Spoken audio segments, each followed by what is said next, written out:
ஏன் ஏசியா கப்ல இருந்து பாகிஸ்தான் வெளியே போச்சா? இப்போ ஆபத்து என்னன்னா பாகிஸ்தான் மேல சுத்த ஆரம்பிச்சிருச்சு. நம்ம இந்தியா டீம் பாகிஸ்தானை ஒரு கை பார்த்து தோக்கடிச்சதுக்கு அப்புறம் பாகிஸ்தானுக்கு கவலை இன்னமும் ஜாஸ்தி ஆயிடுச்சு.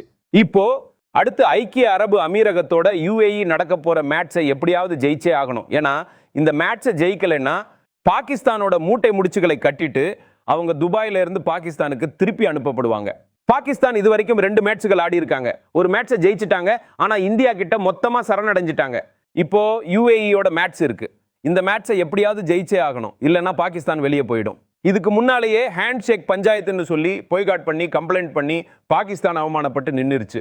ஆனா இப்போ UAE கிட்ட மேட்சை தோத்தாங்கன்னா அப்புறம் பாகிஸ்தான் நிச்சயம் வெளியே போயிடும். பாகிஸ்தானுக்குள்ள என்னதான் நடக்குதுன்னு நான் உங்களுக்கு இந்த ரிப்போர்ட்ல சொல்றேன். ஏன்னா நிறைய விஷயங்கள் பஞ்சாயத்துகள் எல்லாம் ஏசியா கப்ல பாகிஸ்தான் கூடவே தோள் மேல தோள் போட்டு போய்கிட்டே இருக்கு. இன்னைக்கு மேட்ச் இருக்கு, பாகிஸ்தான் vs UAE. இந்த மேட்ச் அவங்களுக்கு ரொம்ப முக்கியம். ஜெயிச்சாங்கன்னா சூப்பர் 4ல, தோத்தாங்கன்னா வெளியே. ஆனா இதுக்கு நடுவுல என்னென்னமோ நடந்துச்சு. டாஸ் போட்டப்ப சூரியகுமார் யாதவ் கை குலுக்கல. மேட்ச் முடிஞ்சதுக்கு அப்புறமும் இந்தியா டீம்ல யாரும் இவங்க கிட்ட கை குலுக்கலன்னு ஹேண்ட் ஷேக் பஞ்சாயத்து ஒன்று வந்துச்சு. இவங்களை வெறும் மேட்ச் விளையாடிட்டு கிளம்பி போக சொல்லிட்டாங்க. நம்ம இந்தியா டீம் அத்தனை பேரும் பெவிலியனுக்கு போயிட்டாங்க. அதுக்கப்புறம் கோபத்தில், அதாவது அவங்க திமிர்ல, கேப்டன் சால்மன் அலி ஆகா பிரசன்டேஷன் செரிமனிக்கு வரல. இது அவங்களுக்கு இப்போ பெரிய வினையா முடிய போகுது. அது மட்டும் இல்லாம மேட்ச் ரெஃபரி மீது கம்ப்ளைண்ட் கொடுத்து மேட்ச் ரெஃபரி ஆன்டி பைகிராஃப்டை நீக்கணும்னு சொன்னாங்க. ஏன்னா கை குலுக்க வேணாம்னு அவர் சொன்னாரு, அது தப்புன்னு சொன்னாங்க. PCP நிர்வாகம் ICC கிட்ட எங்க கம்ப்ளைண்ட்டை கேளுங்க, நடவடிக்கை எடுங்கன்னு ஒரு டிமாண்ட் வச்சாங்க. ஆனா ICC அந்த டிமாண்டை இதெல்லாம் ஒரு விஷயமா, விளையாடுங்க உங்க ஏசியா கப்பான்னு மொத்தமா ஒதுக்கிடுச்சு. இப்போ PCP கொஞ்சம் டென்ஷன் ஆயிடுச்சு. நாங்க இந்த டோர்னமெண்ட்டே பாய்காட் பண்ணிட்டு வெளியே போயிடுறோம்னு சொன்னாங்க. அதுக்கு ICCயோ உங்க இஷ்டம் போல பண்ணுங்கன்னு சொல்லிட்டாங்க. இப்போ UAEயோட நடக்க போற மேட்சுக்கு முன்னாடி ஒரு பிரஸ் கான்ஃபரன்ஸ் இருந்துச்சு. அதுக்கும் இவங்க வரல. சரி நாங்க வரல, உங்களுக்கு என்ன வேணுமோ பண்ணிக்கோங்கன்னு சொல்லிட்டு பாய்காட் பண்ணிட்டாங்க. இப்போ UAEயோட இவங்களுக்கு செய் அல்லது செத்துமடி மேட்ச். தோத்தாங்கன்னா வெளியே போயிடுவாங்க, இல்லைன்னா தப்பிச்சிருவாங்க. ஒருவேளை UAE ஏதாவது வித்தியாசமா பண்ணி ஜெயிச்சிட்டா அப்புறம் பாகிஸ்தானோட நிலைமை என்ன ஆகுன்னு இந்த மொத்த இந்தியா மட்டும் இல்லாம பாகிஸ்தானும் பார்க்கும். உலகம் முழுக்க இந்த விஷயம் பரவும்.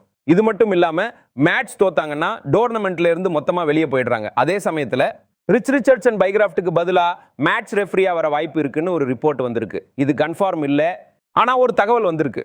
என்ன ஆகுது, முதல்ல கை குலுக்க மாட்டேன்னு சொல்றாங்க. அதனால இவங்க திணறி போயிடுறாங்க, பிரசன்டேஷன் செரிமனிக்கு வர மாட்டேங்கிறாங்க. அப்புறம் மைக் ஹஸ்னன் பிரஸ் கான்ஃபரன்ஸுக்கு வர்றாரு, நாங்க கை குலுக்க தயாராத்தான் இருந்தோம்னு சொல்றாரு. அதுக்கப்புறம் மேட்ச் ரெஃபரியை நீக்க சொல்லி கம்ப்ளைண்ட் பண்றாங்க. ICCயோ கம்ப்ளைண்ட்டை தூக்கி போட்டுட்டு அதெல்லாம் முடியாதுன்னு சொல்லுது. அப்புறம் இவங்க நாங்க பிரஸ் கான்ஃபரன்ஸுக்கு வரலன்னு சொல்றாங்க. அதுக்கு ICC வரலைன்னா வராதிங்கன்னு சொல்லுது. இப்போ இந்த மேட்சை ஜெயிச்சே ஆகணும். எங்கேயாவது ஒரு சின்ன தப்பு நடந்தாலும் வெளியே போயிடுவாங்க. UAE வெறும் ஒரு ரன்ல ஜெயிச்சாலும், ஒரு பால் முன்னாடி ஜெயிச்சாலும், ஒரு விக்கெட் வித்தியாசத்துல ஜெயிச்சாலும் அவங்களுக்கு ஜெயிச்சா போதும். இவ்வளவு பஞ்சாயத்துகள் பாகிஸ்தான் டீம் கூட போய்கிட்டு இருக்கு. இந்த பாகிஸ்தான் டீம் கிரிக்கெட் விளையாடுறதை விட்டுட்டு ஏன் மற்ற விஷயங்களை தலையிடுதுன்னு தெரியல. அது மட்டும் இல்லாம பாகிஸ்தானோட முன்னாள் கிரிக்கெட்டர்களும் இந்தியா டீமை திட்டிக்கிட்டு இருக்காங்க. எங்கேயோ ஒரு இடத்துல பாகிஸ்தானோட கிரிக்கெட் ஒரு இருண்ட பாதையில போய்கிட்டு இருக்கு. நான் என்ன சொல்றேன்னா, என்னோட இந்த வீடியோ பாகிஸ்தான் பிளேயர்கள் கிட்ட போச்சுன்னா அவங்க கிரிக்கெட்ல மட்டும் கவனத்தை செலுத்தணும். வெளியில வர சத்தங்களை எல்லாம் காதுல போடக்கூடாது. நீங்க நல்லா விளையாடினீங்கன்னா உங்க நாடு உங்களை நல்லா வச்சுக்கும், உங்களை பாராட்டும். ஆனா நீங்களே சரியா விளையாடலைன்னா உங்க நாடே உங்களை திட்டும், வேற யாரும் இல்லை. இந்த வீடியோவை பார்த்ததுக்கு ரொம்ப நன்றி.